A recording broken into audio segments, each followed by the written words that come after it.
History is not always finished when the body is buried, and for some of the most powerful figures ever to live, death was only the beginning of their punishment. Across centuries and continents, rulers, rebels, saints, and emperors were dragged back from the grave to face trials, executions, and public humiliation. These were not symbolic acts, but calculated displays of power meant to rewrite memory itself. From rotting popes placed on thrones to emperors denounced by revolutionaries, these stories prove one chilling truth. Stay with me, because the dead were never truly safe from the living.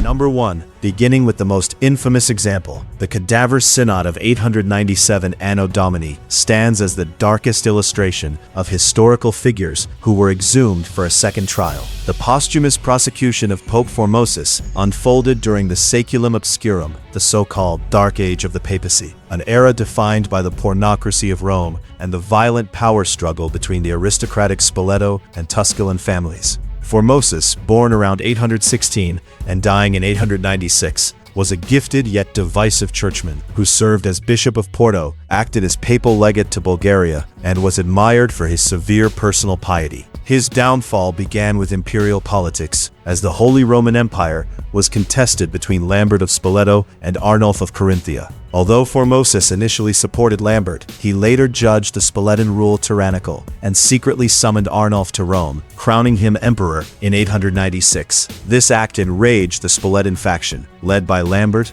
and his formidable mother Adgeltrude. After Formosus died in April 896, the Spoletans seized Rome and installed Stephen VI as pope. In January 897, Stephen ordered Formosus's corpse exhumed and placed on trial in the Basilica of St. John Lateran. The decayed body was dressed in full papal vestments and seated on a throne to preserve the illusion of authority, while incense was burned heavily to mask the stench. Stephen VI screamed accusations at the corpse, charging Formosus with illegally transferring his episcopal seat from Porto to Rome. A terrified teenage deacon answered on behalf of the dead pope. The verdict declared Formosus guilty, annulled all his decrees and ordinations, severed the 3 blessing fingers of his right hand, stripped his vestments to reveal a hair shirt, and dumped his body first into a common grave and later into the Tiber River. Public horror soon followed, fueled by rumors of miracles and visions of saints bowing to the floating corpse. A Roman uprising deposed Stephen VI,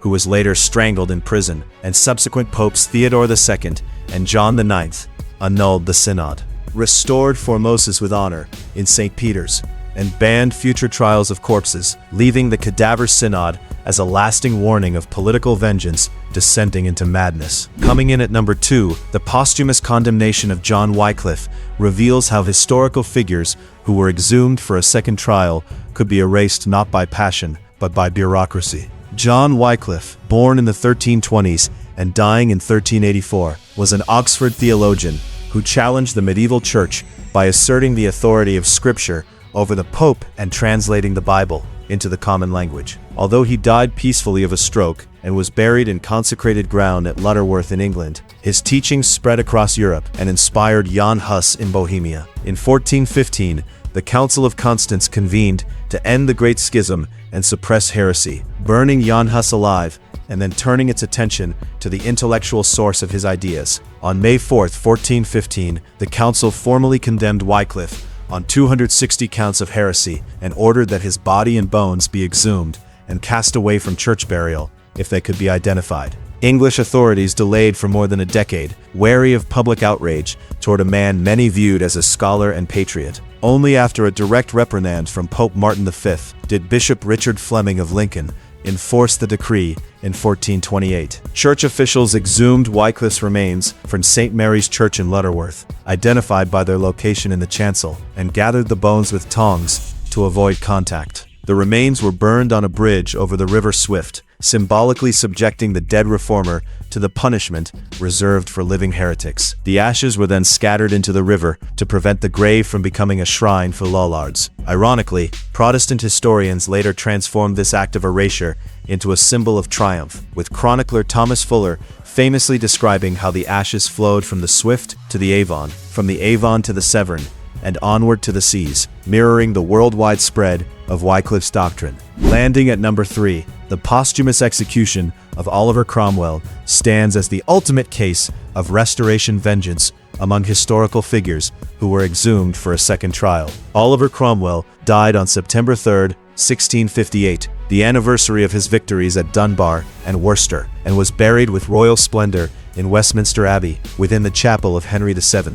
Yet the English Republic soon collapsed, and in 1660, Charles II was restored to the throne. Although the king promised forgiveness in the Declaration of Breda, Parliament demanded symbolic justice for the execution of Charles I.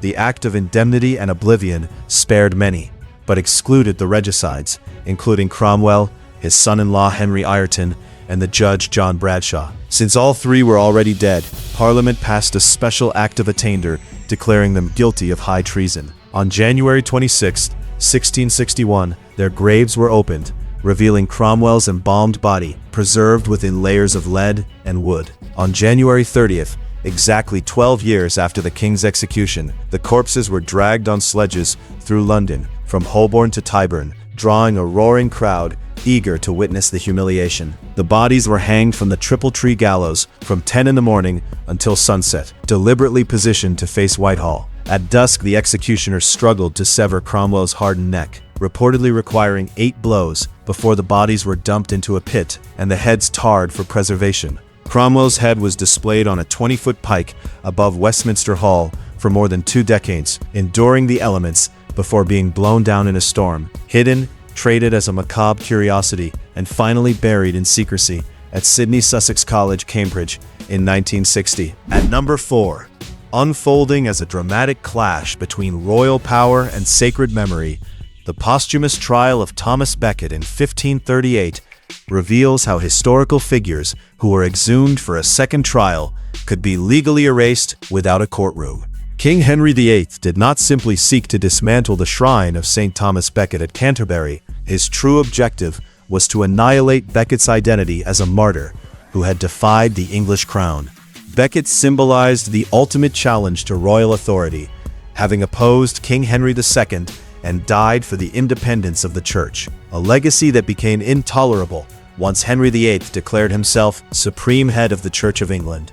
As part of the dissolution of the monasteries, Henry initiated a bizarre legal maneuver in which, according to contemporary accounts, including those cited by Pope Paul III, a writ of quo warranto was issued against the long-dead saint. The summons was formally read at Becket's tomb, commanding Thomas, sometime Archbishop of Canterbury, to appear before the court on charges of treason within 30 days.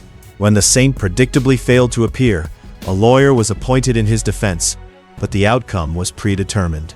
In September 1538, royal commissioners arrived at Canterbury Cathedral, not as looters, but as enforcers of a judicial sentence. The shrine was stripped of immense wealth, including gold and jewels so heavy that 6 men were required to carry them, while the regale of France, a massive ruby donated by King Louis VII, was seized by Henry and fashioned into a thumb ring. Becket's bones were removed, with conflicting accounts suggesting either burial in an unmarked grave or burning and dispersal. The latter echoed in the papal bull of 1538, condemning Henry for exhuming and burning the body. On November 16th, Henry issued a proclamation declaring that Thomas Becket would no longer be named or revered as a saint, ordering his images destroyed and his name erased from service books. Through this act, Becket was legally transformed from saint to traitor, marking one of the most chilling examples of a ruler executing not just a body, but a memory. Coming in at number 5, the case of Gilles van Leeuwenburgh presents a grim legal paradox among historical figures who were exhumed for a second trial, where suicide failed to escape state justice. This episode unfolded during the Remonstrant Purge in the Dutch Republic, a period of intense religious and political conflict between Remonstrants, also known as Arminians, and counter-Remonstrants. In 1618, Prince Maurice of Orange seized power in a coup that led to the arrest of Johan van Oldenbarnevelt, the Grand Pensionary, along with his secretary, Gilles van Leeuwenburgh. Under Roman Dutch law, a conviction for treason carried not only the death penalty, but also the confiscation of all property, leaving a criminal's family ruined. Aware of this, Leeuwenburgh attempted a desperate gamble. On the night of September 28, 1618, he slit his own throat in his prison cell, believing that his death would halt the trial and allow his estate to pass to his heirs. This calculation proved fatally incorrect.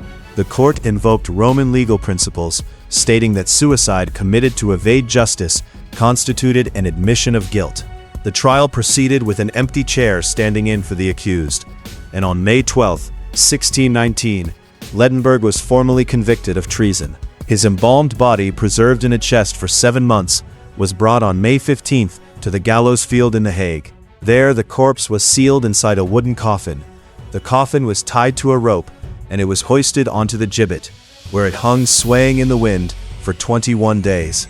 This haunting spectacle, a coffin dangling like a condemned criminal, served as a stark declaration that the state would not be denied its justice, even by death.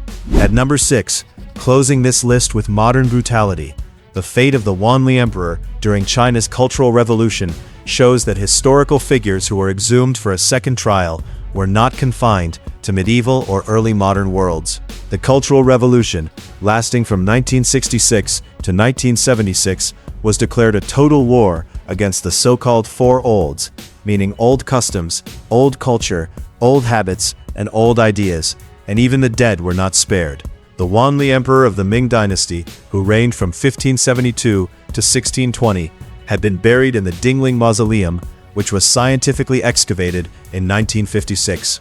His remains, along with those of Empress Xiaoduan and Empress Xiaojing, were found remarkably intact and later stored as museum artifacts. In August 1966, at the height of Red Guard radicalism, student militants stormed the Ming Tombs Museum, viewing the preservation of imperial remains as an insult to the proletariat and a symbol of feudal oppression.